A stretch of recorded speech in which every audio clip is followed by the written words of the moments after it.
What's going on, everyone? Welcome to another episode of Post Credits Podcast, a show where we are lucky enough to talk about movies with you. This is episode 72. That's a big number. Is it?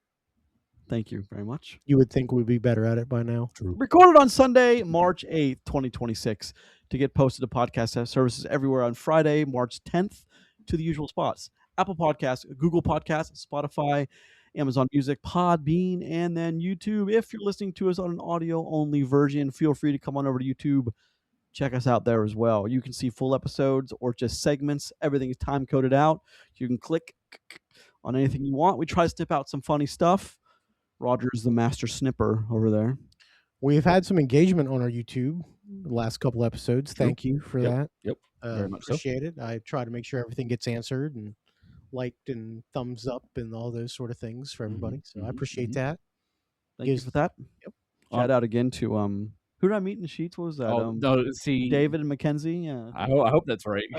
Well, shout out to those two guys. They're cool. Like and subscribe, as they, I hope, did. However you choose to enjoy our content. Thank you so very much. How come you didn't say, congratulate me on my victory in the latest bracket battle? True.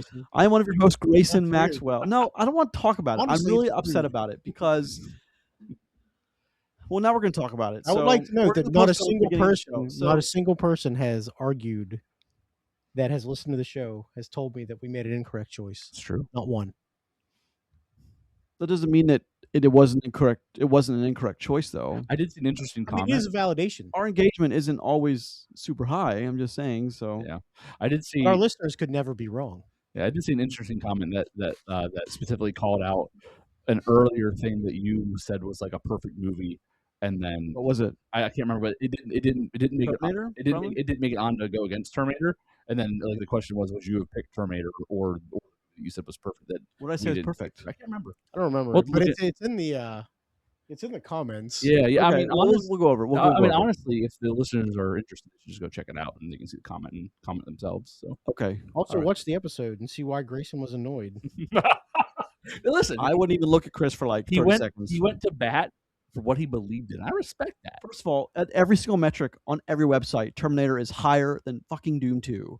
I mean, listen, it is what It's not. I mean, I had some conversations with people that I wasn't going to talk about. Now I'm going to talk about them. I had some conversations with people. I had to actually go back and talk to an old professor who's now 87.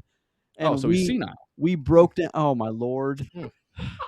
If you're listening, dear professor, that was Chris. If you want to come on the show and punch him in the giblies, you're more than welcome. He's also wearing slippers, so take that for what it will. Slippy dudes. Also, now we're getting personal. All right. Well, you're the one that showed me your talons earlier when Roger went to pee. So I did. Is that what I missed when I went to the bathroom? This is a weird. Anyway, start so to this I watched episode. Terminator and Terminator 2, and I watched Dune and Dune Part 2 twice this week because I just can't wrap my head around it. Terminator and Terminator 2 are better than Dune and Dune Part 2. Yeah, but that It's just a wasn't fact. that wasn't the debate. Oh, but we could do a duos bracket. It was That'd be Dune pretty Part cool. 2 versus Terminator 1. Yeah. And Terminator 1 is scored higher everywhere. I mean, just saying, except in the box office and in the Oscars. Ooh, So, I mean, we could always go that route. Oh, if fine, you okay. want to hand that's a little weird. The Oscars for Terminator, they were different, and the competition was far more fierce. Of the 10 candidates, 3 of them might be worthy. In those days, all 5 candidates would have been absolutely worthy. I mean, something's just hanging up on somebody else's mantle, and it ain't James Cameron. Yeah, just throwing that whatever. out there. And I will say, James Cameron's a better director than Villeneuve. Ooh, buddy, I don't know if that's accurate. I'm one of your hosts, Grayson. You had to pick right now today.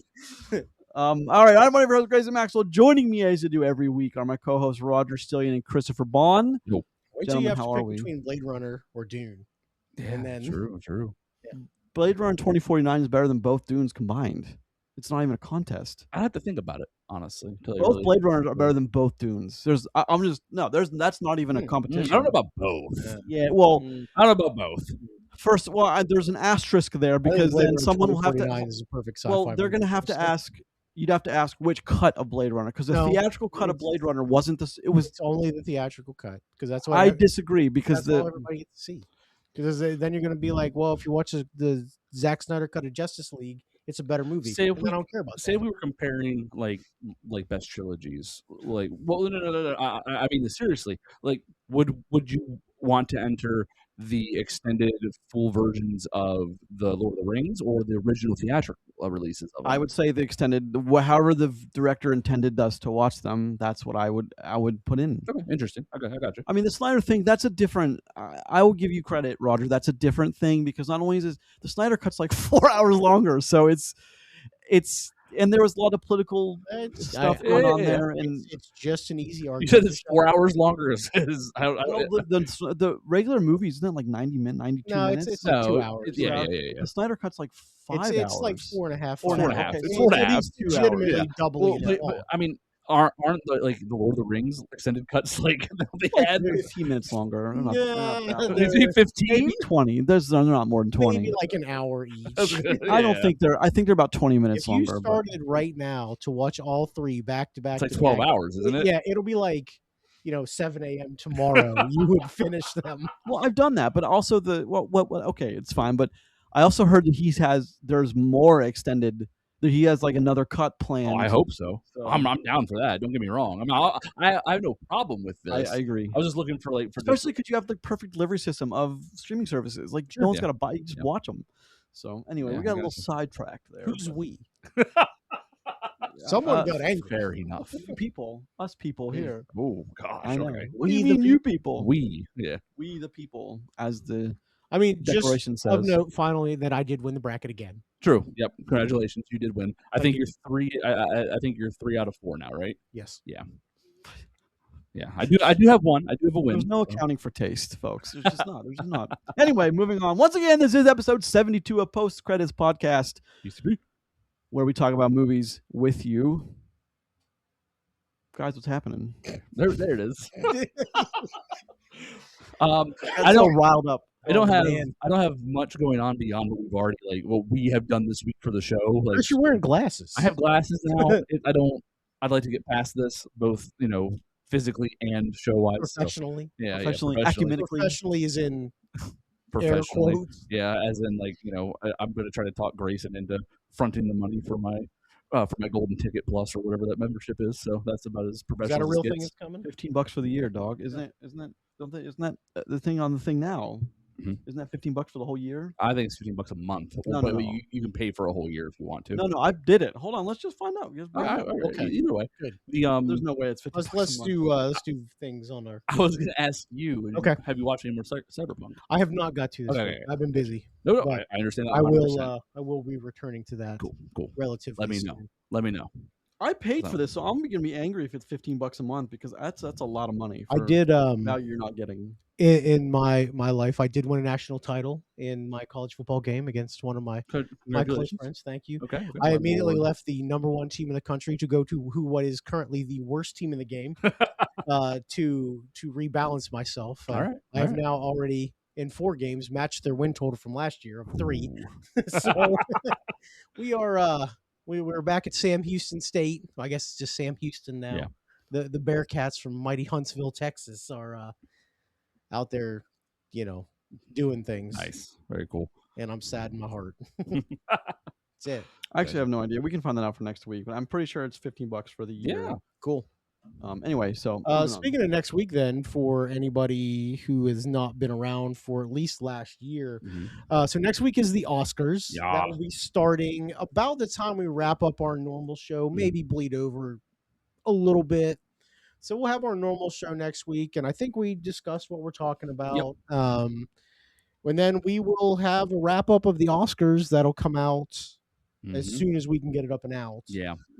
We have not brackets, they're not brackets, but we do have our Pick list. our predictor list. This is the Vanity Fair prediction list. They are the easiest one to get a hold of and print out. Yep. This will be my third back-to-back win this year. So Chris it's all right. has won both predictors out of a score of 24. He is. I think it was 24 last couple years as well. Yeah. So All vibes, let it ride. That's all we do here. he It's is. fine. all vibes, hashtag all vibes, let it ride.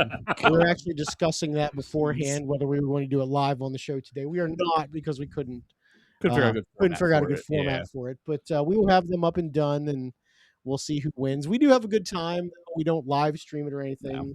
mostly because God knows what'll get said during the Yeah, Oscars. no, can't do that. We'll sit here, eat pizza, and make fun of each other. Especially with somebody here on the show, we can't do that live. There's no way. When you point the finger at me, there's 3 fingers pointing back at you guys. Listen, so. I did What say if I anything. went like this? Then there's all 5 at me. Then you have spaghetti fingers. I use my hot dog fingers God. and point them directly at you. Yes, indeed. That'll be a fun night, though. Yeah, we'll have it some always is, pizza and Yep. have some good times. It'd be good. It does make for a long night, though. It was time change today. Yeah, it was. The dreaded spring forward for people with children, which Yeah, it is what it is. It's part of life. No, I mean, my wife was good to me. She let me sleep into my normal time. So, Nice. Yeah. Tomorrow is one of the least productive days in corporate America. Don't that doubt The day is- after that is- spring forward? Is that It is okay? the Monday after spring forward is one of the lowest productivity days. That's funny. So are we on the rest? Are we now on the right time? Or is the other time the right time? Like, I don't. is know. the there- falling back or spring? We are back on the right time with, This is- everybody else. okay, Yeah. copy. Unless you live in like Arizona in some parts. Oh, of right. other Some states states don't now. look at that anymore, do No, they? they don't. Arizona never has. Mhm. I got a buddy that lived in Arizona for a long time. Be like, what time is it there? He's like, I don't know. Our time never changes. Yep. It'd be like 9:30 our time. It'd be like, it's 6, and then it would change and be like, that's 8:30 our time. He's like, no, it's 6. It's so weird because like growing up, I mean, we live in a weird where like there's 3 or 4 states within 20, 30, 40 minutes hour drive, yeah. but it'd be weird living in one state and then working in another one or vice versa that didn't. And the time and 2 different time super zones. weird. Yeah. Time zone. Yep, it Yeah. happens. Because as a teenager, I worked at Carmike, which is in Ohio, and I lived in West Virginia, right on the border. So, boy, that'd be super weird, man. It's Super like weird. that. And one last, I may have drank some crisp backwash. I don't know. we are uncertain, but I took a drink out of a bottle of water, which Roger told me was mine, and then he said, as I was drinking it, enjoy Chris's backwash, and now all I can think of is I have Chris's backwash. I'd like to highlight that you can choose not to tell the people these things. No, they know. That's what I'm wondering because like I wasn't planning on talking about this during the show, but now I want to do a deep dive and like. I'm starting to like get a little itchy, and I don't know, good. Chris, what'd you turn me into? I Anyway, mean, itchy from that probably makes a lot of sense. Honestly, good luck. fair enough. Chris's wife, did you hear that? Good luck with properly that, Chris's wife. vaccinated. All right, let's start a show then. We have a beefy show to get through today. Yeah, Let's start a show then, but let's, as we always do, probably. let's do some box office. Hoppers numero un for $46 million for a worldwide of 88. Good for Hoppers. So I haven't international talked to didn't do well. anybody that's seen it, but apparently a lot of people are saying it's like back to like old school, clever Pixar again. Good. And Good. It's good. Good. Agreed. Scream 7, 17.3, 149 million. The worst of the Scream by far. Huge week drop off though. Yeah. Like that's We also got some massive. traction on the Scream episode. People saying mostly agree with us that this is probably the worst. The worst, absolutely Yeah. the worst. Mostly. Which mean- is funny because like it used to be 4, but now the movie's gotten so bad. Like 4 is like, in So hindsight, it's not kind of quite in the so middle bad. somewhere. yeah. Somehow four stock value went up. It's- It's amazing. Oh, no, it maintained. Yeah. Everything else yeah, fell. yeah.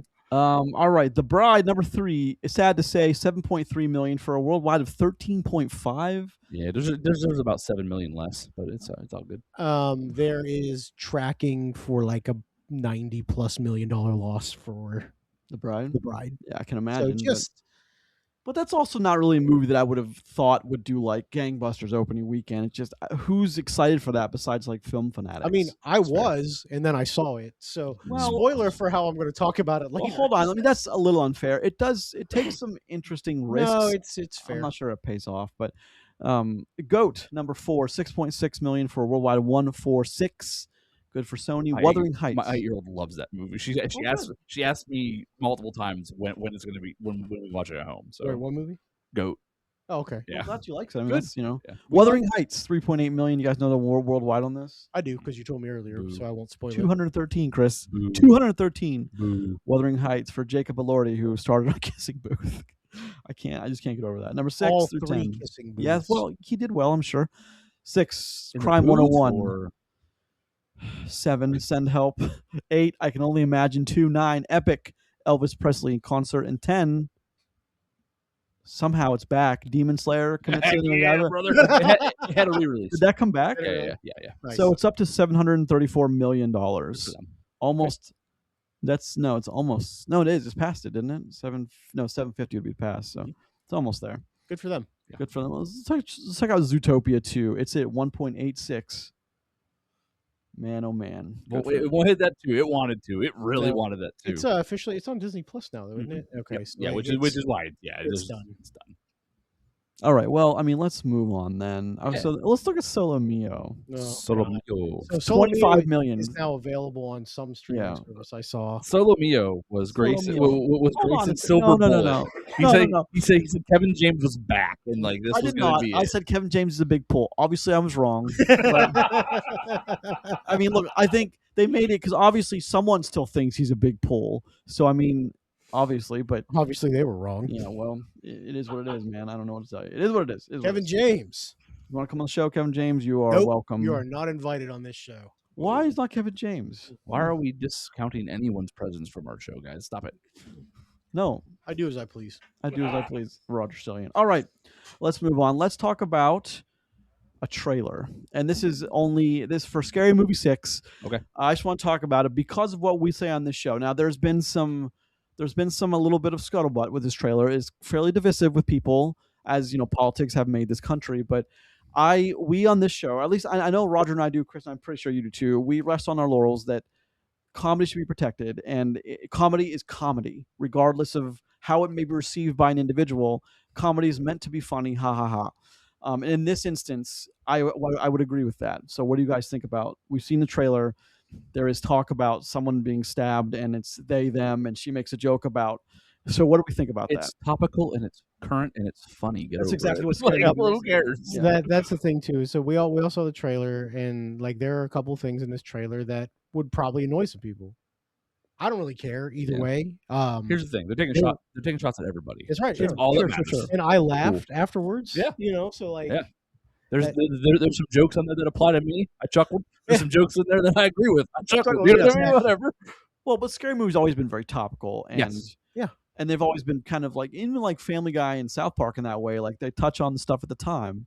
And but I'm excited. I've always liked. Well, I like the first two are funny. I like Scary Movie 3 first quite a bit. couple are very funny. So I think 4 and 5 kind of dropped off. So the but- first two, they really do go after the horror genre directly, and I think after that it's more, they're shooting more wide after 1 and 2, in my opinion, especially after 3, and it's more kind of like a Saturday Night Live, like current events kind of coverage in a way, just in movie form, where like the first two really go at the horror genre. This seems like it's going to be more of the wide shot stuff. Yeah. But you know what?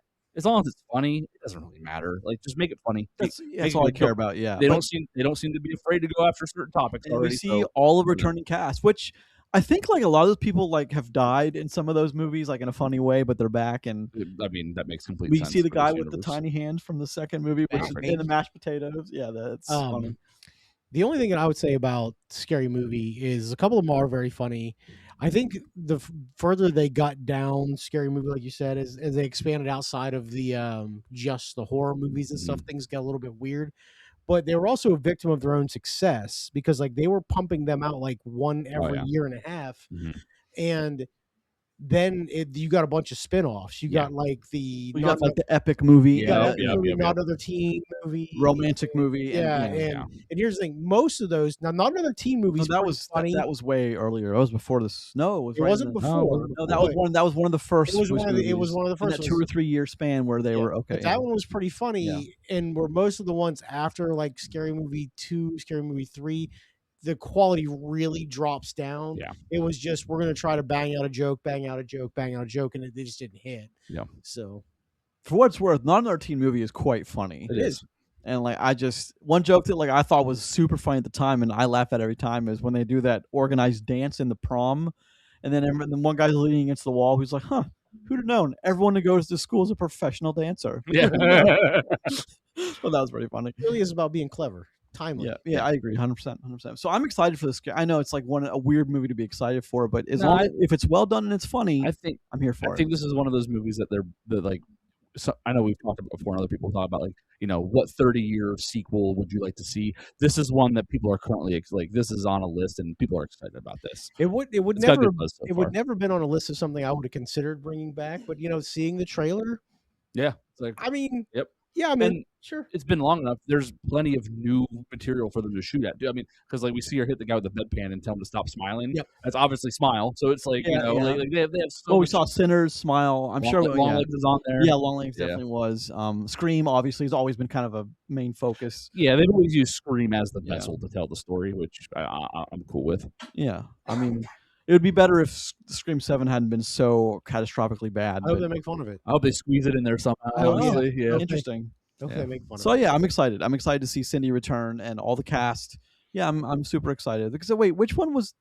First one was Scream. They made fun of. Which, by the way, the original title for Scream was Scary Movie.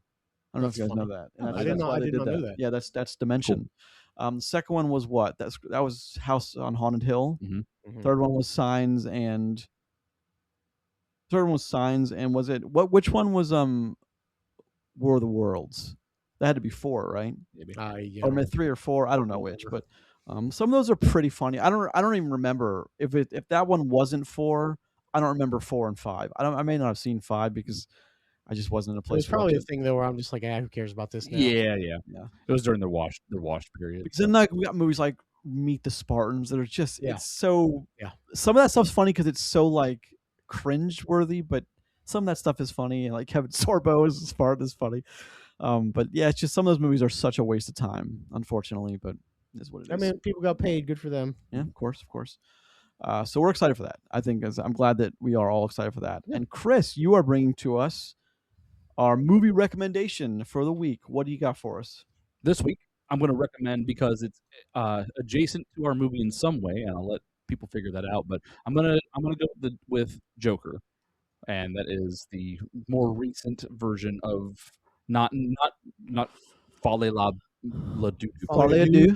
Yeah, not that one. The one that Why was not? before that. Because that one's Oh. far worse than the one I'm recommending. Although character casting wise, it's closer, I will admit. But I'd like to recommend a decent film and not a stinker for the people. Okay. It's because Joker 2 is not ghost ship bad. It's just bad movie bad. So we don't recommend those kinds of bad movies on our list. Okay, fair. So yeah, that's what I'm recommending. You guys want to talk about it a little bit, or That's- just let that die there? That's 2019 Todd Phillips. That's a different angle for telling Joker. It's Joaquin Phoenix. But I mean, Joaquin Phoenix, Robert De Niro, Francis Conroy, Zazie Beetz, Brett Cullen. I'm glad he was in that too because he was in the Dark Knight stuff. But like I think the movie came out and people dug it. Wasn't that the number 1 rated R box office Of all time, Of for all a while time, there, yeah. Yeah. Yep, and like I think that there's a lot of similarities between this and The Bride. I mean, the most obvious is the fact that you have a very like immersive method actor in Joaquin Phoenix. You have the same thing going on with Christian Bale as one of the leads in The Bride. You have more colorful additional characters, I think, in The Bride that we'll probably talk about at some length here. But Joker really kind of is more of a 1.5 person show but I think the movie it feels the same. It has a lot of the same team from Joker on The Bride as well. So I think they kind of line up, and this is an example of them doing it really well, in my opinion, versus what we kind of went through recently. So. I like to applaud the Joker for bringing back cigarettes. As Oh, popular. like the chain smoking. Yeah, Yeah. just ripping smokes all Also, the time. it's just Joker. It's not the Joker. It's just Yeah. Joker. But Yeah. But I thought that was a decent. It was a decent movie with a kind of a weird. That's the one where he shot the character at the end of on the show, Murray. Robert Yeah. De Niro. Yeah. Yeah, that's a heck of a. Live on TV, yeah. man. And like, do we ever get a definitive was that ever in his head or did No, he did that because that's. I mean, that's what he went to prison for. Yeah, he's on trial for it. No, I understand that, but like, what a lot of that was in his head, wasn't it, or was that Folle Adieu? That was Hollywood. All you do is where almost the whole movie's in Yeah. his head. Yeah, that one's really cerebral. and Okay. Stupid. All right, fair. Well, I've got my movies mixed up, but Joker's a good one, and that was the number 1 rated R box office of all time until what? Deadpool. Deadpool. That's right. Okay, yeah, Deadpool did it. Deadpool but- and Wolverine, right? Every Yes. successive Deadpool. Deadpool is continues to run that score up. Okay, gotcha. Good.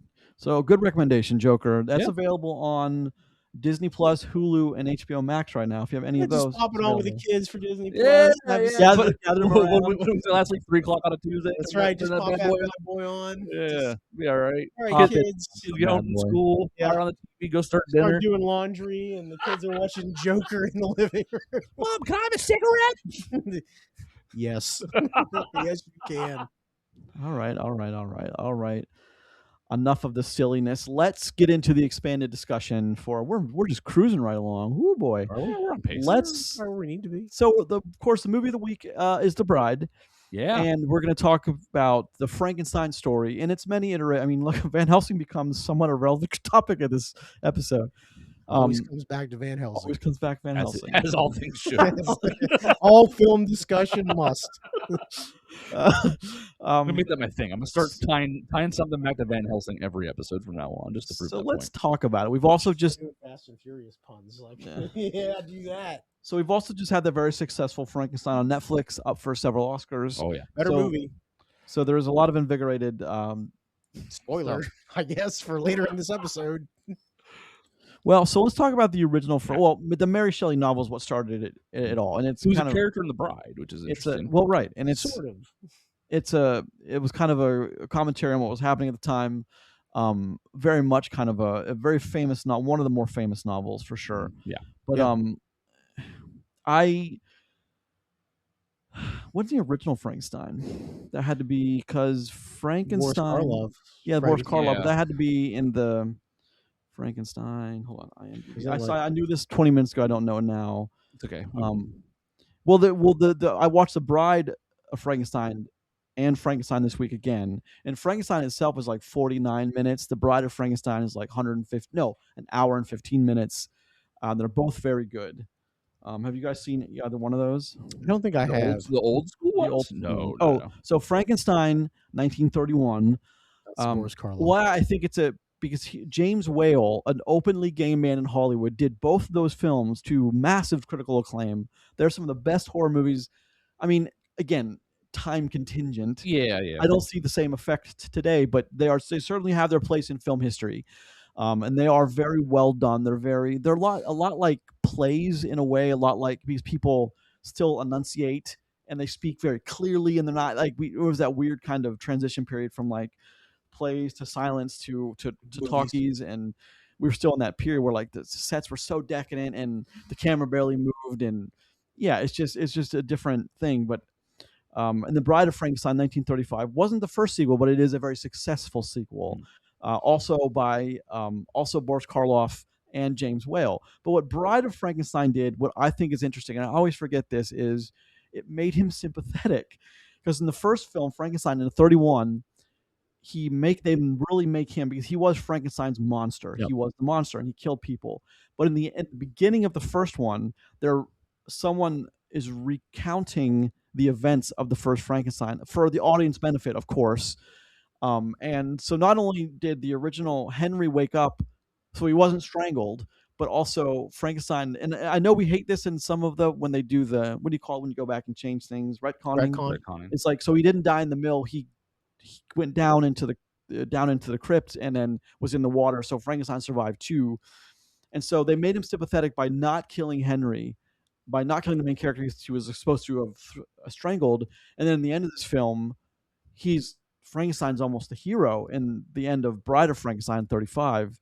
It's interesting. So early they made this character that you were supposed to be afraid of, and obviously the villain, one of the villains, to then very sympathetic in the end of the second film, and you don't hate him quite so much. I thought that was interesting. So it's probably like one of the earlier examples of a movie or a film, in this case, subverting the expectations of the audience as they go to see it. Sure. And my favorite parts of those, I think the more brilliant parts are him and the blind man, because of course the blind man can't see, as he famously says, "I cannot see, you cannot speak. Together we are one person." And it's very, very well delivered, those lines. And it's some of that stuff is wonderfully done.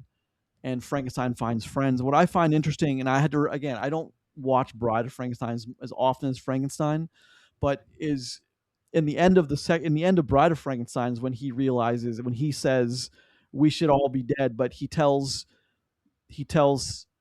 Henry and the woman from the first one and the fiance to leave to live, and then he kills himself, the bride of Frankenstein, and the guy who comes to create life in the second film. It's interesting how he does that. I'm always kind of smitten by that. But so you guys haven't seen those two films? I have not. I've not seen the original. Have you seen Young Frankenstein? Yes. The Gene Wilder. Yes, I have. Very clever, very funny. It's funny how like time doesn't make that less funny because that's a brilliant funny like, movie. all the Gene Wilder stuff is like, well, that's like Young Frankenstein, Blazing Saddles, like that's all just excellent filmmaking. But and then you guys ever see Victor Frankenstein with Daniel Radcliffe and James McAvoy?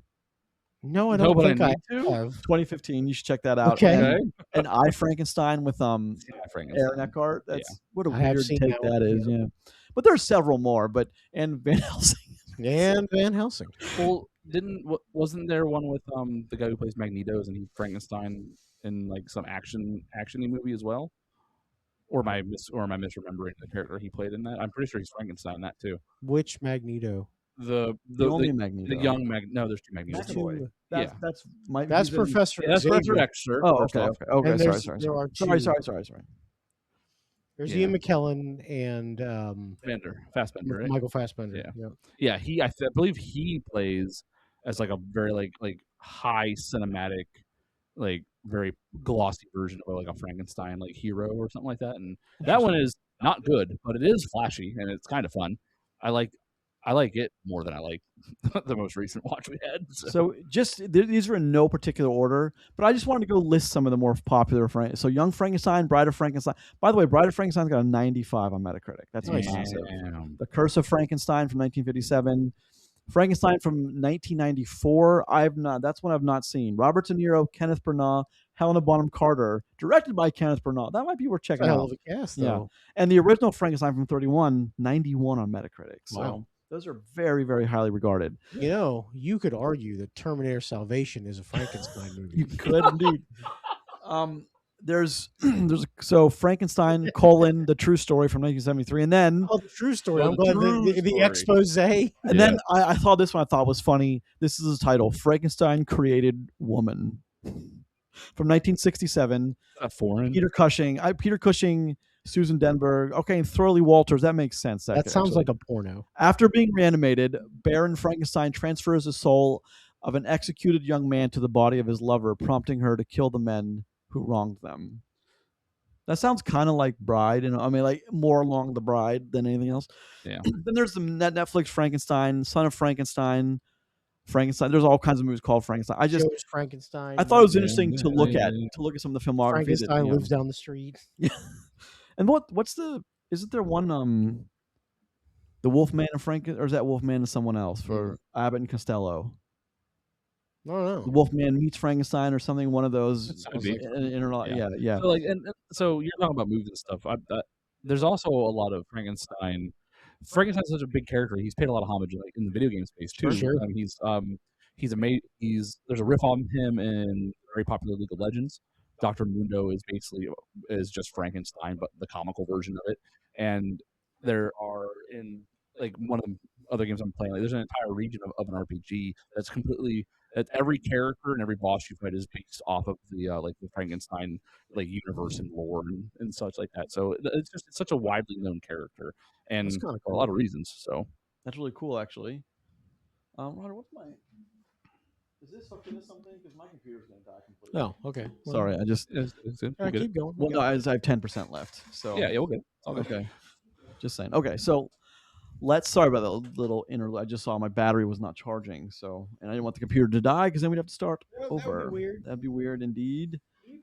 All right, so Frankenstein's got a massive, and I'm sure there's so many books as well, and of course the famous one, Mary Shelley's Frankenstein, all kind of social commentary as well. It's hard to see. I think I always return to something, which is what I kind of miss, is like when someone says Frankenstein, Chris, what do you like? You picture like the classic, Frankenstein with the staples in his head. Yeah, I mean maybe not the staples, but I always picture the bolts. No, the bolts. The bolts. I feel. Yeah, I feel like those are iconic. So, but I usually picture some lumbering monster. Is usually where I'm at whenever anyone mentions it. That kind of Frankenstein where he's just... See, I see that as Mummy more than I see it as Frankenstein. But you're right, he does it too. I would agree. Who was the mummy? Wasn't it Karloff the mummy as well? Boris Karloff? I don't know. Wasn't he Bill? I don't know. That's completely just out of nowhere. But so yeah, I think the bolts are the classic look. the bolts and the staples, which Yeah, is yeah. one thing I do appreciate from the new movie, The Bride, with the Christian Bale version, is he does have the more of the classic look than the Netflix one. But so I'm a big fan of Frankenstein. What it means, what it can mean. I'm a big like creating life. I'm always going to be a fan of stories that create life, stuff like that. Is how do you guys sit with Frankenstein as like a popularity in your head of like what you like as far as the horror genre goes? I mean, for me, he always slots in behind Dracula just because he'll never be as popular as Dracula. It's not his fault. It's just I mean, just vampires in general. there's Yeah, just more of the Dracula space. Um, I mean, I prefer a Frankenstein story over a mummy story for most of the stuff Okay. at this point. It's because like here's the one thing is you tend to get more consistent stories from Frankenstein. Mhm. You know, like reanimated, put together from body parts, those kind of things. Where the mummy, you have 900 different versions of why there's a mummy and what they're there for, and those kind of rules. But Yeah.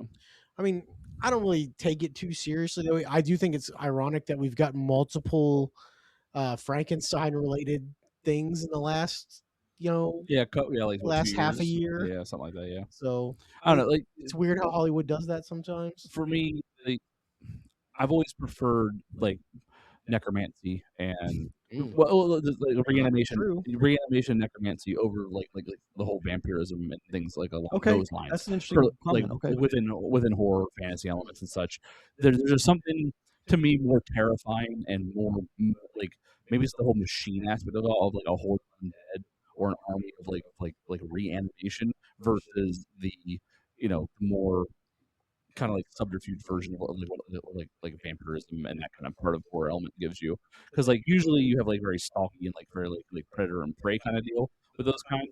I think like the horror of the twisted machine is more interesting when it comes to like okay, the all right. like kind of like that monster horror element. I like my Frankenstein to talk too. I don't like him to not be Yeah. able to talk. Yeah. I don't know if one thing I don't think aged well was and I don't, maybe it never was aging well with the original two Frankenstein films, is the how he spoke in like the like I Yeah. don't know if that was. It's funny because I in a lot of classes we had to go over those old classic monster films, and we would read about how they would like during production they would just like by the seat of their pants come up with some of the decisions that like are now very classic and Legendary. ingrained in Yeah, film. like maybe there was a point in time where originally he may have talked or said like some broken English, but like like one of the actors was like, well, maybe you should talk at all, maybe just grunts, and now it's like that is That's the mythos, right? Like from now on. I know that when they were shooting, I once read when they were shooting the Mummy, because when they opened the thing and you saw the mummy was supposed to be scary, and then he didn't. They did a few takes. He didn't know what to do with his hands, so that's why we get this. Yeah. This. Like like you didn't figure that out before. Yeah, Ricky Bobby. Ricky Bobby, I don't Yeah. know what I'm supposed to do with my hands. The Mummy's never really been like, as far as the classic monster movies go. I've never really cared much about the Mummy. Well, I think in our generation growing up, the Mummy was one of the ones that was very much like commercialized as like funny or cartoony, because like think about like this is something like your weekly monster movie like kids cartoons you'd watch. Mummies are very easy to do, and they're very common. It's a Very common. it's a very easy, very common Halloween costume and such. Whereas like Frankenstein is less common, and all that. So I think that might be a reason why it loses it's like it's a majestic quality to it very Well, quickly. I mean, the thing with Frankenstein too, and you could legitimately argue this: the most famous Frankenstein is Herman Munster from Yeah. the Munsters. Yeah, Like, absolutely. and it's not even really close. Yeah. Yeah. I think Lurch maybe you could. Is he Frankenstein Yeah, though? I mean, I very think I- it's he's implied. inspired by. Yeah, sure. because he's very one note. He only grunts. Yeah, He moves very He's slow. very He big. has the big top like Sure. head Big, and stuff. the extra head. Yeah. Certainly inspired by, Five if not, head. yeah. Yeah. It's funny how like that was like, I mean, completely ripped off from Frank. It's just over the years of like contracts, and like sometimes I would just open, rip it off, and there's nothing saying you Yeah. couldn't. Nope, So too bad. Well, after some time, all that stuff loses. It's like you can no longer claim it as only yours and stuff. They're like iconic characters, which is Yeah. interesting. I think it's so I'm really excited to get into this because I'm a big fan of the original films. I'm a big fan of reading about James Whale and like his wild ideas that Hollywood really wasn't quite ready for at the time, and how he told these wonderful stories and with like very simple, like very the sets are wild in those films, and I mean wild as in like when they're digging up the hangman or they're cutting the hangman off and digging up the corpses. It's just like I can't even imagine how they came up with those sets because all that stuff would have been on stage anyway, so they had to build it. And I remember reading that in one of my books, like how they made that weird. You guys, I mean, maybe if you haven't seen the films, you've seen like the laboratory with the like it looks like a castle and the steps, and you've seen it. Yeah. And like how because they built it with wood and they made it like the walking on it sounded like hollow wood, and like they had to fix that problem. Yeah. It's really interesting. But what's your guys' favorite laboratory? Mine's Dexter's. Dexter's Lab is the best laboratory by far. The one from Frankenweenie. Frankenweenie. That's good. Remember that one? Yeah. Remember Frankenweenie? Yeah. Or is it the Van Helsing one? I mean, it's cool, but it's no Dexter's. You know what I'm saying? I mean, Didi, quit moving my chair. Omelette du fromage. Yes, that's so. I'm really excited to talk about The Bride. And I know I was really high on it. But I think we all were. I think we all were. I mean, it was on all of our radars because it has to be. It was Christian Bale as Frankenstein with Jesse Buckley. I was directed by Maggie Gyllenhaal with Jake Gyllenhaal. I was more excited. Skarsgård. Yeah. Come on, man. Sarsgaard. Not Sarsgaard. Oh, okay. There's an No, actual. I didn't realize what he's. It's weird how there's a Sarsgaard and a Skarsgård. Yeah, they're actually different people. Peter Sarsgaard. Yeah. No, but like, I mean, I was most excited for Jessie Buckley, but she's been on my radar since Chernobyl, and I was surprised to see her in Hamnet. I didn't realize that she was in Hamnet when we watched and talked about it. I knew she was in The Bride, so I was excited to see that happen. So I was very excited for this movie too. Yeah, I'm just like, so I mean, I guess we should jump. I think we can. I think you just roll it. Yeah. Yeah, I think it's time. It is time indeed. So let's talk about it now. Let's do particulars first. So. Do you guys know the tomato meter and the popcorn meter is for this? It's actually kind of interesting. I bet you it's not super high. The tomato meter is 59, but it's a splat, and the popcorn meter is 73. So people are liking it more than the critics, which makes sense to me. Oh, wait. People are liking it more. Okay, gotcha. Yeah, and then the Metacritic, 55. I was gonna say it's got to be in the 50s. Yeah, I will riot. I would have been surprised if you would have said 60 or higher for sure. Well, for me, the 50s are about as high as you can get if you have a movie which there's a lot of ideas, none of them quite pan out, and I think The Bride is exactly in that category. So, the idea, the overarching story of The Bride is an awesome story. The idea of it is awesome, and nothing really lives up to the hype here. And I think you get a movie that's very disjointed and frankly weird at some points. Well, Chris, lead us into the thumbs up, thumbs down. What do we think of The Bride? In 3, 2, 1. I'm thumbs up on it. I don't think it's a great movie. Insane. Well, I don't think it's a great movie, but I think it's got a lot of great ideas that didn't pan out. But I'm okay. It's exactly what I just said. Well, the funny thing is, and I will admit this, I will 100% admit this. If this had been on Netflix, I would have been the first one. Like you'd have been like 3, 2. I'd have been like boom. But it's not fair. I understand that. Explain. Okay, before we jump in, I want you to very simply and eloquently explain that mindset, because if it's the same movie, it shouldn't matter where you watch it. What studio made it doesn't matter. Yeah, because I agree. Hey, this was partnered with Netflix. It was originally, and Netflix pulled out because they knew it was shit. They said we can't even have this on our platform. I don't know. I mean, look, this is better than most Netflix movies, at least the last 5 or 6 years. 100% better. But okay, but explain that mindset. Well, so that doesn't. I don't know if that does any justice to why you would give a movie quality. Or not. So my mindset is this: with the same script, you wouldn't have had Christian Bale, you wouldn't have had Jessie Buckley. Maggie Gyllenhaal probably wouldn't have directed it. Although she wrote it. I think she wrote it, right? I think she did. I don't remember. We'll look at that in a minute. But it would have been a very different movie. But it would have without the talent. This movie, like without the A-list talent, would have been a lot worse. Okay, but that's not the way you framed what you originally said. Then, so that I understand. But if this was pound for pound the exact same movie.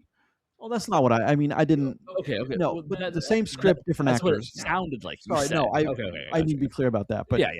I think. I guess so. Here's the thing: The Bride to me is like, okay. So now that we've seen it, and it's not just speculation of a trailer we're looking at. Is Mhm. this to me Taylor is tells us something completely different than what we get to. this is of course the bride. This is the Frankenstein, the Bride of Frankenstein meets the Bonnie and Clyde story. Yes. Sure. And it's a little bit of Romeo and Juliet stuff because they themselves quote Romeo and Juliet in this. And it was written by Maggie Gyllenhaal. Yeah, okay, that's right. That's what I thought. I'm not quite sure that the ideas that she wanted to come out, like this in her head, may have been great, but it didn't translate. I think the problem is that all of her ideas got on the screen. That's her problem. Okay, fair. This movie has like 7 different things going on at certain points, and like that's an actual count of like different like things and mini plots and mini like things you have to like understand and know. And I think that if we just focus on 1 or 2 story subjects here, I think this movie's way better for it. Instead, we get 3 to 4 like miniature movies woven together, and not in a way that does it any favors. And maybe this is my like film nerd kind of coming through here. Is like, you guys remember what was the Christian Bale movie in Pittsburgh? Not Batman, the one that was on the Razzies that Dark year. Rising. No, not Batman, not a Batman film. Furnace. Out of the Furnace. Out of the Furnace. Which when that came to Pittsburgh, boy, that was like, this is going to be the first Oscar winner, Best Picture, and then it came out, and I was like, oh boy, but it was not great. But like, I would still give that movie a thumbs up only because like Christian Bale's phenomenal in it. A lot of that Forrest Whitaker's great in it. Stuff growing like that's the thing is Christian Bale and Jesse Buckley for me are absolutely worth the time invested. I think Christian Bale's character is overacted, and I think Christian Bale's pretty much on the way out. I don't think he's very good. I think he's bad in this. I think he hasn't been great in everything he's been in recently either. That may be like a whole episode discussion. Yeah, that could be. But I think in this specific movie, I think he overdoes it. I think he goes a little bit too method in this. I don't think he does a good job of delivering what this character is meant to be or should be. I don't think it's there. I appreciate his dedication to it, even to the point where like we joked about it, where he was making his voice raspy by screaming with the cast and crew every morning to get rid of his voice, so he had that natural rasp instead of faking it. It's a weird way to do that, but I mean, I can appreciate that kind of dedication. But whatever direction he decided to take this, I don't think it did the movie any favors. I don't think it helps it. I only think it either keeps it flat or it hurts it even, because I don't think the Frankenstein character in this is very enjoyable. Well, I don't think that Christian Bale's on the way out. However, I do think that's a wild. That's a Grayson statement. That's what you just said. He's actually very correct in that. I don't think Christian Bale, and I love him. I think he's a great actor, and all the accolades he's ever gotten, he's deserved. Okay. I think in this role, it's not a good fit. And it basically boils down to is you have Christian Bale and you are hamstringing him by putting him in 1,000 pounds of makeup and making a character that, while we are supposed to relate to in some way, you make it so off the rails because you're running 5 different stories at the same time. I think Christian Bale was probably better than that. Mm-hmm. And even he can't make this character work in that kind of movie. Now, like the Jessie Buckley's character, the bride or Penelope or Ida or whatever her actual name is supposed to be, I will just refer to her as the bride. She's the bride, from here on out. That character I understand 100%. Yes. Right? Because that's the person we get to see. We get to see her whole arc. Mm-hmm. Okay? Yeah. We don't get to see Christian Bale's arc. We don't get to see not his movie. That's the thing. I understand that's fair. But I also think that detracts from that character because we don't know exactly what he's been through. Obviously, he tries to lay it out to the doctor about how he's lonely and he wants to experience more things in life. And I mean, she even dumbs it down. She's like, is this really just like a sex thing? And he's like, no, it's not. Yeah. He's like, I want to experience life the way other people have gotten to experience it, which I think that's one of the better conversations in this whole movie of him trying to explain his actual humanity to somebody who thinks it's a joke. Yeah. Okay. Yeah. But from there on out, everything we get from him is playing second fiddle to the bride, which I understand it is her movie. Yeah, which is fine. But there are decisions that are made with that character, like why do we lie to her? Why don't I don't understand this that. whole movie because the movie can't happen.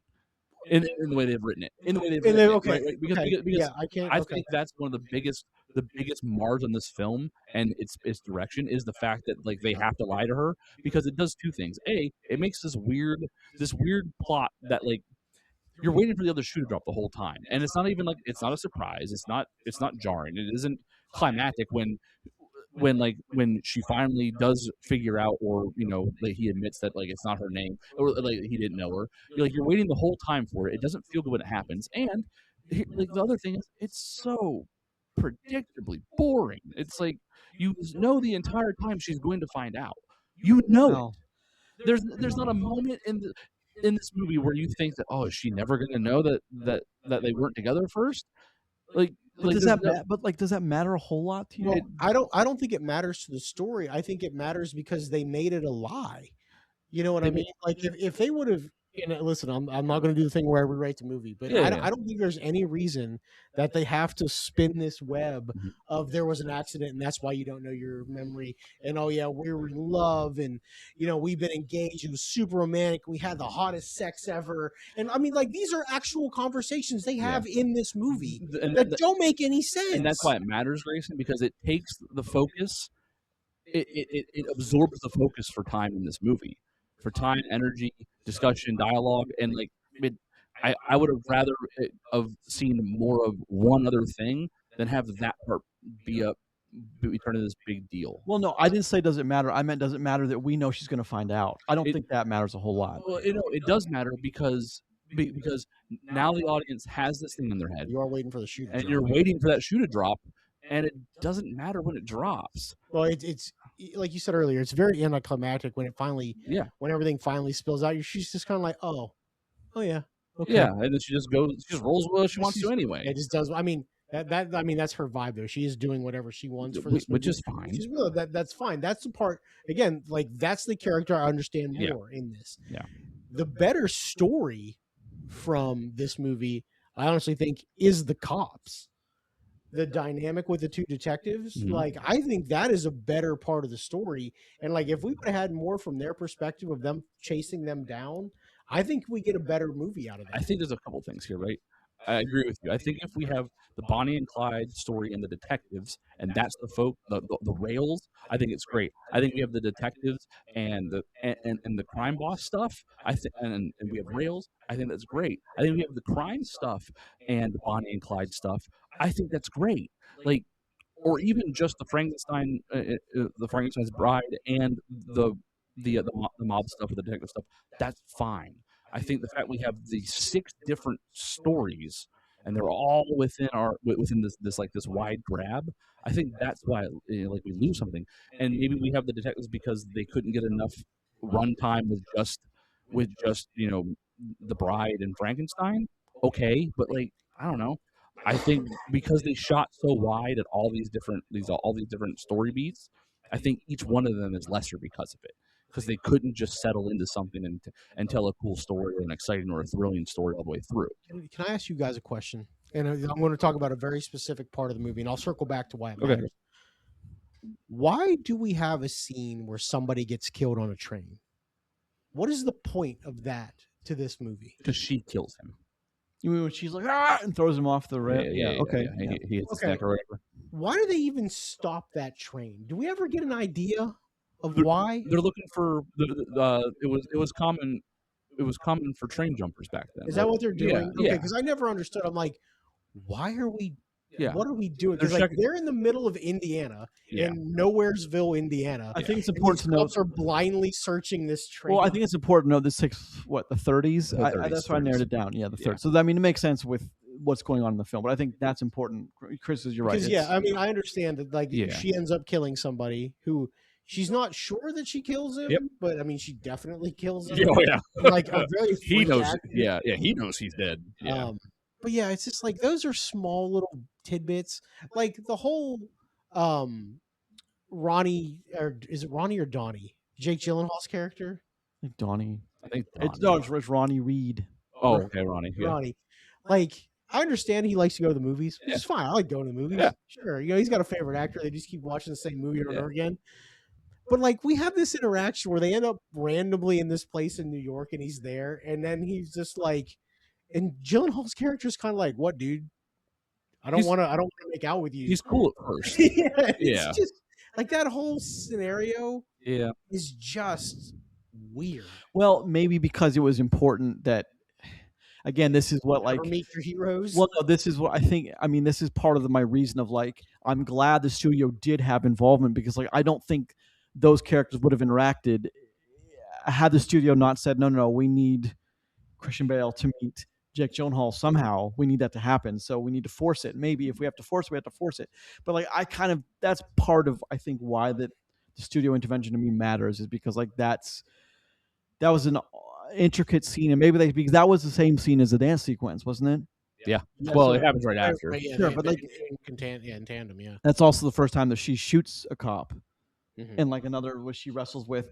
But you got to remember, like, to me, that like I'm looking for similarities from The Bride of Frankenstein in this movie too, which I will 100% say is a massive con for me, because a lot of the ideas never made it on screen, or they never even tried. And to me, like, you take a legendary movie like Bride of Frankenstein and you make The Bride, is like, that's why I was so hyped for this, because I was like, oh, the cast we have and Maggie Gyllenhaal behind it, she's smart, and Christian Bale, like, this is gonna be great. And I watched it, I'm like, this is not great, but it's but I like thumbs up. so I mean, like, Jesse Buckley's great, and like Annette Bening being Dr. Euphronius, Yeah, it's which crazy. takes the place of the burgomaster, the guy who comes in to create life. He wants to bring a bride for Frankenstein. It's like, that's her character, and like, I get there are some similarities, but the idea that like Frankenstein again goes back to, I was waiting to like some reference more than just like a major reference to the blind man again, and like Frankenstein learning friend, is like, we didn't go down any of those routes. Nope. So to me, it's like, what I would ask the questions: why is the Bonnie and Clyde thing such a prevalent thing? I know it's probably the right era, or Bonnie and Clyde was at 30s, 20s, something Yeah, like that. it's the right In the time. same- yeah. Yeah, it fits fine here. But then, like, the detectives following them weren't Hamer and Galt. You know, why do the thing with and then the whole thing with the tongues? And I get the social commentary you're trying to make, but again, it's like, it's a weird. You try to include this and this and this and this and this. Well, and here's the this. thing. I mean, Frank's a sharpshooter. Well, here's the thing. Oh, Frank. This movie isn't written for us, but the people it's written for aren't watching it. Oh, cool, 100%. So like Well, what nobody's watching it, so that's kind of the point. So like why not try to capture your audience is going to go see this? I mean, like, you don't have to write to your audience, but you have to write for an audience, right? And I just there's like you said, there's a social commentary. There's a lot of social commentary here. There's a lot of villainizing every man in this movie here too. Which you know, I think I'm allowed to speak on that a little bit. Like, there are a total of one decent men in this entire movie. Total one. And he's kind of an asshole too. It's a detective. Yeah, he's kind of an asshole too, right? I mean, here's the thing. He's self-aware, though. he's He a, knows he's he's a an asshole. self-aware asshole, sure. But my point is that every other male character we come across in here is either indifferent, completely ignores, you know, the importance of women, or is a killer or a rapist. All of them. Yeah, pretty All much. of them. Like, that's insane to me. Like, you can't tell me that, like, statistics wise, like, we can't have, like, you know, maybe 2 or 3 more good guys in this, but we don't. And I don't know. It makes me roll my eyes at it. There was a moment when it's part of The Bride of Frankenstein is because he, in that film, people are still afraid of him after what he's done, and being more sympathetic, especially after the blind man. People are still afraid of him. Then when they put him in prison, he breaks out, he terrorizes the town, and then they again see him as a monster until the end, when he realizes that all this creating of life, and like, no, we're meant to be dead. We should be dead. And like, there's more to it than that, but that's the gist. And I thought in this one, it was going to be the opposite of, like, she was going to make that realization at the end. And then, but like, again, it's like, and then they were going somewhere. I'm like, oh my God, they're going to bump Bonnie and Clyde this ending because they die in the car very famously with the, 1,000 rounds. yeah, if not more. But it's to me, it's, Well, she gets that though. Well, Yeah, which is also both get it. Well, he's already down. yeah. I mean, so that's a part too that I understand. Like, I get the reference, right? I understand it's Bonnie and Clyde, and we're just gonna pump full of, but like, they stand there and shoot for like a solid minute. Again, men are either evil or stupid, or both. For both. And that one's like, who's the detective? Who am I taking orders from? And she's like, me, idiot. Well, but she's like, me. Again, it's like It's cringy and eye rolling. It's bad. I mean, It's terrible writing. I'm not sure I would say it was terrible writing. I think there are a lot of great ideas here. I don't think they pan out, and I'm gonna keep returning to that. But this is one that I will watch again. This is one that I can see the value in. I just wish we had gotten Listen, a better movie. The acting in this is great. Like almost Jesse Buckley is So she's absolutely beyond far and away the like, best part of this. Yeah, Yeah, for sure. Christian Bale, while I don't like the route he took, I don't think it was great. I understand that there's a lot of method to that acting, and I'm sure it was hard. and it's a good job still. Same with most characters in this, like it's all very well acted, but beyond very well acted, and they took some risks in the costume design. I can't find another thing I like about this movie. Can I Not a ask single thing. I understand it's just an aesthetic. Why is his nose mangled? Like, that bothered the shit out of me. Probably because they had to find some ways to make him look like a monster, and you have Christian. You have the dapper looking Christian Bale. He's a Christian Bale in 1930s clothes. He's gonna look good. You know what I'm saying? So because like they already this is the comment me and my wife made because I dragged her to this movie. Not a win on my book, but because besides the staples going around his head, he doesn't look like a monster. He just looks like a dude with he's had recent surgery. He isn't scary looking. No, he's just mangled. He's not grotesque. He's got scars on his face. I bet he smells bad. I thought he was getting in the fountain. I thought he was taking a bath. He was, honestly, I thought he was he knew we have to do this, but she doesn't know she's dead, so whatever. But there's just I think it's because they had to do something to make him look grotesque because everyone's reaction to him is very visceral, and I'm looking at him he ain't that bad, right? I also think they do a bad job, and this is not a knock on Christian Bale in this part. Is Christian Bale isn't a super big guy. No, yeah. They don't portray him as a Frankenstein-sized monster most of the time until they do. Yeah. Because think about it when they're first at the dance club, right? When they're out on the town for that night, and he's just sitting there just pounding drinks or whatever, and you just assume he's just a normal guy. Yeah. And then you get the shot of him running down the street where he looks like he's 7'3" finally. Yep. And they don't ever use that to any kind of advantage. I just think that's a weird dynamic that they have here. Yeah. They're only telling part of that story because he's supposed to be basically indestructible. Yeah. And he's supposed to be super strong and super fast and everything. And, even when he does, he has a fit of incredible violence where he busts somebody's head open against a curb, American History X style. Yep.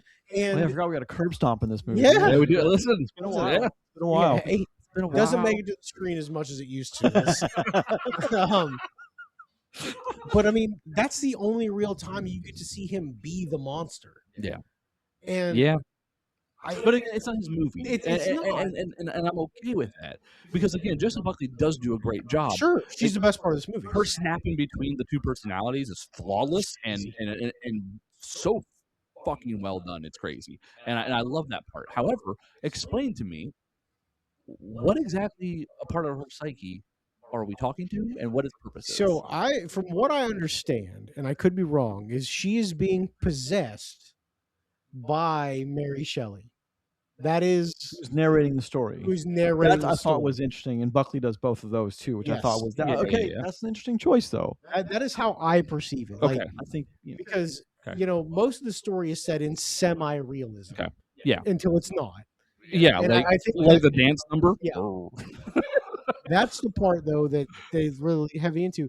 And that also can help explain, too, about how we keep getting to see them on screen when they're having conversations. It's some supernatural bond that they have. Yeah, it may be. But, okay, so let me now pitch to you something that I brought up with my wife after we saw the movie. Okay. I think they made a mistake. Or they have – so it's either a mistake or they made the mistake of not explaining this part of the movie to the audience, because I'm part of the audience. Why is she already losing her mind before she dies? Because a lot of that happens right at the beginning of this movie. She isn't dead yet. She's been brought back yet. To me, as an audience member, it would have made more sense that this split personality or this possession or both of these things happening after she's resurrected from the dead makes so much sense. Coming back from the dead has shattered her psyche, or like it opened her up to have another spirit enter with her soul back into her body. All these things can be explained by the resurrection, but she's breaking before She's that. already broke, yeah. And it's why is that happening? What does that mean? I know why, because she was the anxiety and the pressure of trying to keep this case going, and from the detective telling her that she can, and she's in so deep and worried. Okay, fine, but like again, what's the significance there, and why is it happening? And just wait until she dies. Yeah. Wait until she comes back. Then because then it can be explained so simply. But now it's like she was shattered and breaking in her psyche before she dies, and is present when the resurrectors are like, this is the one person. This is happens to be the body they dug up and brought back to life. Okay, you know what I mean? Like, what if they would have picked one grave over? You know I what think mean? there's a longer version of this that explains more. Well, I mean, this hope movie comes in, so. what, just about a little bit more than 2 hours? It's just above two. Above two, Just above yeah. two. Yeah, so it's not a super long movie for something that could have been a super long movie. It could have been. I expected it to be. Here's the other thing. She's in an unmarked grave. How did they know to find her there? Well, I think they explained it was just random. They just went to a graveyard and So they just happened to Just happened to dig pick up her. a recently buried, deep, attractive white Well, I mean, woman. so he Cool, even all right. says that though, where he was just like, "We have to put her back. She's too beautiful." He Yeah. does say that line, which I chuckled at. Yeah. Hey, homeboy was just nervous. I'm not built for this. Well, sure, but I mean, again, it's like these. I think they were really kind of great ideas on the page that just, for whatever reasons, through editing or they just didn't come together. But I mean, Yeah. I like the attempt though. But again, I think all these are half baked, and that's her fault. Of course, it's her Jill's fault. fault. I mean, Of course. it was because I think that shows that this movie. It just makes me back. This movie could have been more like the whole women uprising thing. Like it could have been its own story and a cool one. Instead, we get this weird Diet Coke commercial version of it, where we get to see like these stylized and cinematic shots of women with the makeup on, and then that's it. That's all. Like we get of during that the whole thing. credits. Well, even like in the middle for like a minute. You know what I mean? Okay. And it's like, and then you're right during the credits. That's when you see it come to full fruition. Yeah, like why are we watching this resolution to a major thing here Yeah. as your credits roll? I mean, that in itself dumbs it down for the importance of it. But again, it's just got so many story threads it's trying to weave together, and it's like, why?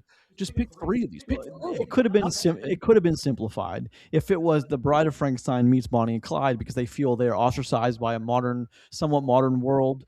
I get it, especially if you're like, well, we got to update it because the old one is old and it's set in like villages and windmills, and I get that part of it, and it's written in the 1800s. They still get a mob together pretty quickly though, with torches and shit. Like, Yeah. Hey, listen, I I respect a good mob. Listen, that's the thing. He doesn't look hideous enough to be a monster instantly like that, and like it's just hokey writing to me.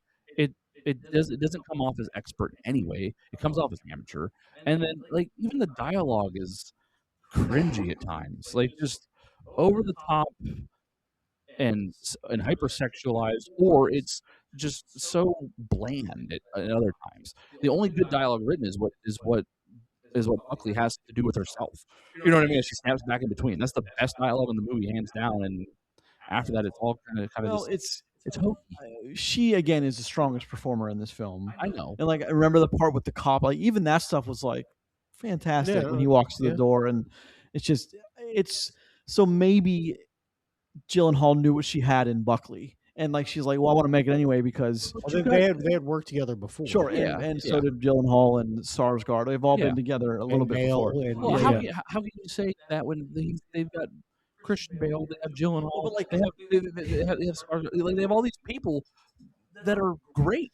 Well, sure, but I mean, the bride and the bride has to be the main character. Although the one bride wasn't in the 35 films, so yeah, I have no problem with her being the main character, having the best lines, but give the other ones some good dialogue. Well, I don't agree with it, Christian. I wouldn't never say that he phoned this in. I never said he phoned it in. I don't think he phoned it in. But like, oh, well, I mean, I don't think he was. I thought it was really well done. I don't think he was any of the problem here. Christian Bale is treated this role as maybe he said, but like this to me is like something that should be on his radar. Is like I need to nail this. But maybe I mean I don't think he was bad in this. I don't think anyone was bad. I think I just don't think the character makes sense. oh it probably doesn't. But also I think there's a longer version of this too, and that's unfortunately I think we've taken the stance that does not excuse your no movie, no when though. we said You know earlier in what I this mean? episode it doesn't Yeah. excuse the movie either. So like the fact that you have a better version of your movie that's longer. Like, sorry, like this is what you put out. It's your fault. This is what we got to see.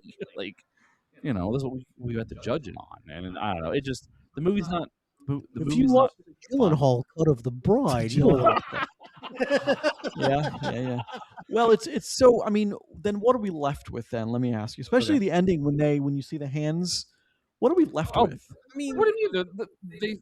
They're coming. they're back, baby. Yeah. Well, I mean, For The Bride too. no, we're not getting Hell the bride. yeah, We're not getting the brother. bride, but the bride part two. Bart, Folie à deux. No, stop it, Yeah. Get it. Now with 13 more musical numbers. Which is what they're sure, and I understand that, but it's Same team. Why not? Fuck it. Sure, why not? it's weird. I understand some of Frankenstein the. goes to war. I understand some of the stuff may have been necessary to like bring it to a somewhat modern world, but still keep it in the past. Hence, the '30s setting is. I mean, some simple things. I know Roger says he doesn't want to be the guy that rewrites the film, but like dealing with the creation of life is always something that you can play with, and like the moral and ethical responsibilities behind that are always, no matter what the story, like no matter what, those are always part of the story, or should be part of the story. Those weren't a part of it, No, though. and that's Not at all. Okay, that's what you're saying. and they were in The Bride of Frankenstein. Yeah, That the was original always works. part of because they spent tons of time on like, yes, we created life, but should we have created life? And then the original one brought back was the one that ended it all. Like that's interesting to me. Is I promise you though, like no matter what era they stick these two in, I'm okay with it. Like it wouldn't have bothered me if this was in the 50s, the 70s, the 2000s. Like it wouldn't have bothered me. Like, you can tell I think that's what's awesome about the Frankenstein story. You could tell it in any era, and it makes sense, and you can make it work, and you can make it fucking cool too. You know what I mean? Like it's all possible. You could have had Frankenstein's monster and The Bride slinging coke in the mid '80s, and I'd have been like, "Hell yeah, brother!" Right next to Johnny Depp. That's it. I also don't Pablo know. Escobar, Frank and Bride. I also I'm not sure now that I've seen the movie and understand what they did, why they did what they did, at least somewhat. I'm not sure I would even have. I'm not even sure I would have even given the. I'm not sure I would even like the visual of Frankenstein, calling it The Bride and bringing someone from the dead to be with like that's enough. They're like, we get that it's Frankenstein's story. I'm not even sure I would have gone with the visuals of the Frankenstein stuff. You know what I mean? Just make Christian Bale someone who's hideous and not hideous, but like not attractive. Okay. Instead of like giving him the actual Some weirdo that just wants to have sex with a dead chick. I mean, yeah, that works. I mean, Wow. small things could have That's what he said. changed. Learned a lot about both of you today. Well, More than I wish to ever. more than I wish. Want to see my talons? No, I do not. As soon as you walked out, he's like, "You I want to see my do talents?" I don't want to see your talents. I just drank your backwash. I don't want to see your talents. Come on. But you looked at him. I did. I did look. On that note, let's get into final thoughts here. Well, a few more things. But, Okay, go ahead. well, I want to ask. So, a movie like this, the cast: Jesse Buckley, Christian Bale, Annette Bening, Penelope Cruz, Jake It's so Gyllenhaal, Sarsgaard. You have like 4 Academy Award winners, yeah. and the rest are nominated. Yeah. So, is it a bigger disappointment that we have a cast like this that the movie didn't deliver, or what? Because like that's part of the reason. Because I can find reasons to like. Again, it's Out of the Furnace is like that had some great characters in it. This has some interesting characters in it. Buckley and Christian Bale being in this and it being a shit movie is enough to disappoint me. I don't need like the rest of it is just. Well, I'm not as disappointed. I guess I just expected a different movie. I mean, even the Romeo and Juliet stuff. Never was there a tale of more woe than that of Juliet and her Romeo. That was said, and then It's in the movie, and then she changes it a little bit as Mary Shelley says. Never was there a tale so fine as that of the bride and her Frankenstein. Like as soon as she said fine, I'm like she's going to rhyme with Frankenstein. Maybe because the dialogue is hokey. Maybe if you remove the Romeo and Juliet aspect, you might have removed one of the whole story threads and made it more simple, and that would have been the easiest one to pull I because don't that's even know if it referenced to changes that less. much of the movie either. Yeah. But it makes it a little tighter, and that's what I think the better movie here, and I know we don't like to do this that often, but like I think you just have the bride and Frankenstein, or Frank, Whatever we're calling Frankie in this case, and then like Frankie. have like her death. She has a wrongful death in the beginning because of that whole crime organization. Have the whole and she has all the names of the women that she knows that have been taken and stuff and have been silenced. Have her just going on a murder Do spree. the with Avenging Frankenstein. Yeah, thing. Yeah, like that would have been. That's fine. That's that'd what have I been a much better assumed story. this was going to be. That's- You know what I mean? Like, you could have had a Frankenstein, Bride of Frankenstein noir mobster Yes. Well, movie. because you can even still have the women uprising Yeah, and all of it of too, course. and that's a cool angle to go along with that. The idea of that is a very good idea to bring into that kind of time frame Yeah. because you didn't seriously. It wasn't something that was ever really Yeah. brought to screen in that. And I understand why Maggie Gyllenhaal would want to do that. Yeah, yeah. Except that it becomes like fourth storyline in her own movie, which is kind of disappointing. Yeah. But those ideas were very tastefully present in the 35, but that was way progressive from 1935. Yeah. So I mean, I get it, but like again, we didn't get some of the stuff from the 95 Metacritic film that it's okay to emulate, especially if a movie's called The Bride. Like you have to emulate. I almost would have preferred, now that I've seen what I've seen, is just don't even call it The Bride, but like just remove the Frankenstein stuff and just have it a Bonnie and Clyde story. Like that's cool to me. But now that you've got all this other stuff that you have to keep throwing in there and then keep referencing back, it just waters down the movie and it makes Bride it less of Dave. powerful. Bride of Dave. And I wonder why his name is Frankenstein. I wonder why, because like It's not. His name is Frankie. but Frank and still Frankie. a Yeah. name from his father. Who, And well, yeah, but like Frank is obviously short for Frankenstein. Well, I mean, yeah, come on. but like he says, he took on his father's name. I think that's all the explanation I need. He says it in the beginning. I mean, because you want a movie based in the 30s where the woman is calling her, her husband Frankie because it just makes sense. Hey, Dialogue. Frankie! It just makes sense. Yep. You can't be called Dave. They wouldn't work. Hey. It's not the same. David, Frankie, it's for whatever reason. I think so. I mean, it's early, but we can go into final thoughts. Well, I mean, so I have one more thing. We've recently watched another Frankenstein movie, and we touted that like this one was going to be far and away better. Than I that touted. one. I mean, I'm not going to call anybody out, thank you. but Somebody here, not me. but I think after Someone here, not these two. I think after seeing both these movies, I'm still that Netflix has the better product. I mean, I They for can't sure disagree do. with you. Like I think the Netflix Frankenstein it's fine. Yeah. I never thought it was like super spectacular. I am still surprised it's nominated for Best Picture. This is not a knock on the movie itself. I just don't know if it's like that level. Yeah. However, it is significantly a better film than The Bride. It just is. Of course. Especially if you're looking for a Frankenstein story, Mhm. it's a better story for that. But overall, like it's a better story from start to finish because it closes every loop, and somehow it's more believable, which is Yeah. a rough thing to say. I but don't if know you if I'd watch agree with the that, but- movies, maybe you'll get that. Well, that's so- my opinion on that. I mean, it makes more is more believable. You can't say that the one we just saw is the more believable one. They're both based off the same has a weird science involved to make life come back. You know Well, what I sure, mean? but this one, I mean, it may just because it happens to be, but this one like puts it in 1930 Chicago, and like that seems more grounded reality than the other one. It was kind of like a storybook world to begin with. well, but the other one, in this one though, like we have possessions by authors. Yeah, of- I mean, there's some weird shit in this one Yeah. too, even before people start coming back to life. You know what I mean? I don't know. I think the Netflix version having the monster element really present, I think really does pay more homage to where it's coming from, and I think I appreciate that more. Also, like you have the story of the blind man in that one, and it covers more beats of the Frankenstein mythos, the Frankenstein and the Bride mythos than what we get here. And I don't know, it's almost like they needed. It just feels like a weird vessel that they didn't flesh out enough. Funny enough, vessel. It's like but it's incomplete.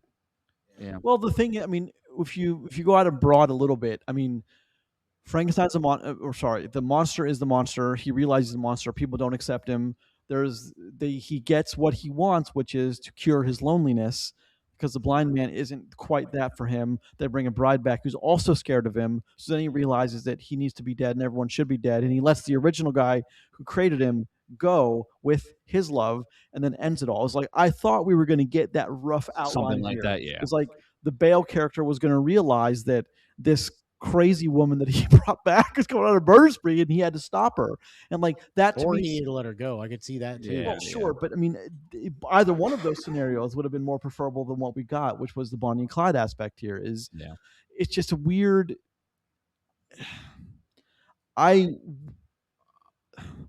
I don't want people to stop trying things like this, like the Maggie Gyllenhaals of the world. I don't want them to stop like, oh, I have a cool new idea. Yeah, I appreciate the risks taken in here, and it is something that I'd rather see that than, I don't know. I'd rather see these risks taken than me be bored off my gourd in the theater, right? I mean, but like, because this movie was pretty low on my enjoyment. I did get kind of bored because I was checked out mentally. I was waiting for the end. I was waiting for all the shoes to drop, and then for everything to just come to a close, so I get out of there. So I don't know.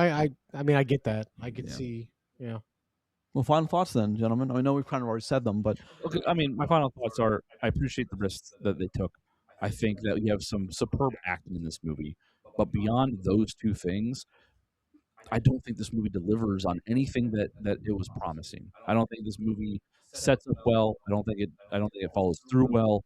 I think it gets all over the place, and I think that it just beyond Buckley and Summer Bale's performance, I think you just get a very subpar movie in a world where this thing could have been a smash. So, Good, Grayson. What do you think? I think we have a lot of great ideas here that don't quite come through. And unfortunately, I think, if we're going to place blame somewhere, it has to be on Maggie Gyllenhaal, right? She wrote it and directed it. yeah. She had a stellar cast, and I think they did what they could with the material. I think the material was weak, like Chris said. You think the cast did what they could? I think the cast did what they could, but like Chris is right with the writing. It probably should have been touched up again by another studio person, taking a fourth pass at it, whatever. I think we have solid ideas in a movie that just didn't work. However, I do appreciate the performances. Yeah. Jessie Buckley, to me, is like one of the greatest things we've seen in a while. So I'm very happy that we've got her in something like this. Meteoric star. Yeah. Last thing I'll say about it is I like the idea of this movie. Mm. I just don't think it's executed very well. I'll probably never take a second look at this, and that's unfortunate because I was super hyped for this. It was pretty high on my list. I mean, it had to be. Yeah. And it just doesn't come through. Looking at a possibly $90+ million loss for this movie too, by the way. What was the budget for this then? It had to be $80 million. Holy mackerel. Holy crap. That's before advertising. Well, I can see the sets were lavish. They were Sure. the dance numbers, the cast. You got a good cast. Yeah. Yeah. Well, it seems like a slam dunk on, as we thought before we saw the movie. Like, On that's paper, easy. Yeah. the idea is big. I was ready to be wowed by this thing. Again, I thought this was going to be I thought the best movie we've seen this year so far was going to be this movie. I thought that was what was going to happen. Well, if we think about Maybe not for the whole year, but up to this point. I was on that. I was way on that train. But if you think about I agree with you, and it's really hard to watch this thing. But let me ask you this: something we talk about all the time, and we didn't really on this one is even if it would have been fantastic, Mhm. it still would be making the same box office because kids don't care. Yeah. Kids absolutely Oh, don't yeah. care about this at all. I mean, kids shouldn't see this. Even with No. Christian Bale, they don't care about it. Yeah. Well, Who's this aimed at? What demographic? hold on. Who's it aimed at, or who's it written for? Because I think those are two different things. So Okay, you fair, know what I mean? fair So enough. I don't think Christian Bale's the pull anymore. Not in a movie like this. Well, I think but he's a very safe name, is what I'm saying. No, he is. We see Christian Bale, ooh, okay. But I don't think that you get a lot of people that are below our age. Well, my age group. You guys are way older than me. But, Yes, clearly. but I don't think he's pulling people in on a movie like this. I think that they wanted you to think it was a movie like he would pull you for, but he's not the lead either, right? Buckley's too new, right? She's just recently blown up in a big way in She the is space. blown up though. Yeah, she is 100%, and I think well deservedly. And then every other name on here isn't pulling people to the box office. It just isn't happening. So I don't know what they expected from this to do. I think it's funny that this is going to make as much money as that what was that biker gang movie we watched that Oh, didn't with do Austin anything. Butler. What Yeah, was yeah, that? yeah, yeah, yeah. But like Um, I think it's funny that this thing's like making the levels of that money, and like it's got so much more but that star power again in is a movie that was like aimed at nobody. Hey, Who would you make that current for? best movie of the year is Goat. it. That's Like box office wise, you mean? no. Okay. Goat and Crime 101 are my two best movies of the You know year. what? so far. I mean, 2020, the best movies were Invisible Man and Sonic. That were Box office wise, yeah. Invisible Man was awesome. yeah. Invisible Man was great. Yeah, Great 100%. movie. Well, I remember that because we had seen that March, like the first week of March, is when everything shut down. So we did the way back, and no one saw it, but we talked about it. But I mean, Yeah. that was so. Yeah, Roger's like, okay, so we've seen the two best movies of the year in August Yep. and in January and February, Sonic and Invisible Man. Crazy. Yeah, I would have. I hope this one. I just wish this one would have been better. I just expected more. Especially with that cast and the director, and again, like even kids today are like they don't. Most kids don't know, like they're the bride. What does that mean? Like most kids, most young general audiences don't have no idea what that's a reference to begin with, anyway. So I mean, who is this aimed at? Like that's what I don't understand. Is I didn't know the budget was so high. That's something I should have asked before. But again, was it allocated 80 million because of the cast? Who knows? But I'm like, that's our guess, right? It's gotta be. Yeah. Yeah. Okay. Well, Just bring us home, buddy. for whatever reason, it just didn't pan out, and we expected more from this one. So, gentlemen, thank you very much for joining me for this episode 72 of Post Credits Podcast, discussing The Bride, or discussing Bride. It just says Bride. Yes, The Bride? Question mark? Question mark? Right. I don't even know where I am. Threw me off. Close Oh, us if down. you listen to this episode on an audio-only service, such as Apple Podcasts, Google Podcasts, Spotify, Amazon Music, Podbean, feel free to head over to YouTube. Check us out there also. Turn us on while you're doing homework, while you're making dinner. Whatever it is you're doing, turn us on. Like and subscribe. Thank you for joining us. Grayson, Roger, and Chris will be with you again later this week and next week for the Oscars. Oscars. Nothing? You're not going to do anything weird? Terminator better than Dune 2. But it's not, though. It lost. But the it round. is.